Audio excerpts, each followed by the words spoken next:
cái mà mình nghe đi lâu lại ô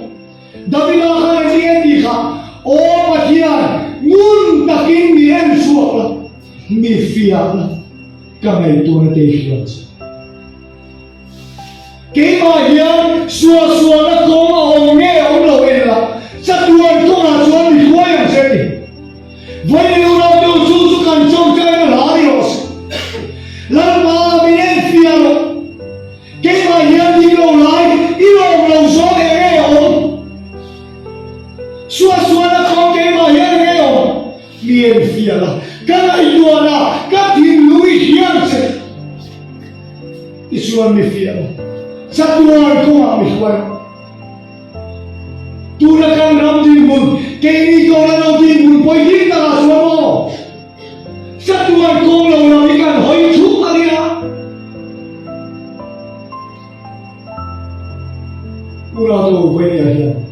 sa tuan ko mi kan so tu la pa ni mo se se ta chu la ni tu nu na ya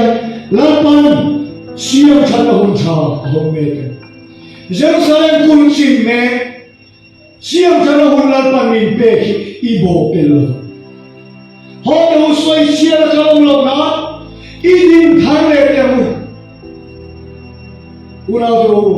sẽ là hiền mình vẫn thì đúng đắn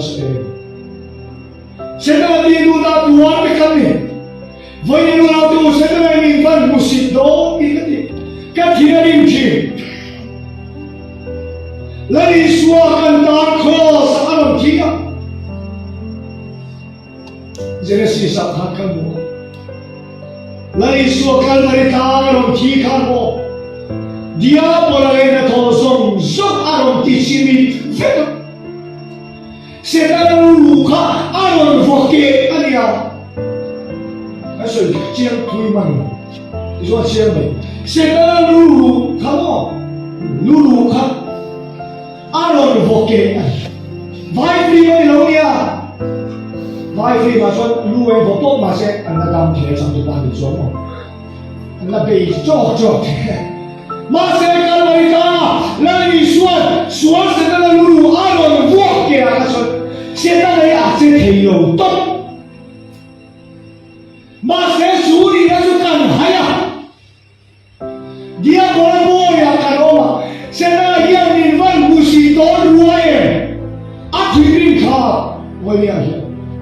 Unado ihar suako so chia ra kanom lo na idin thale theo tu ni chung qua Isua ni lo ta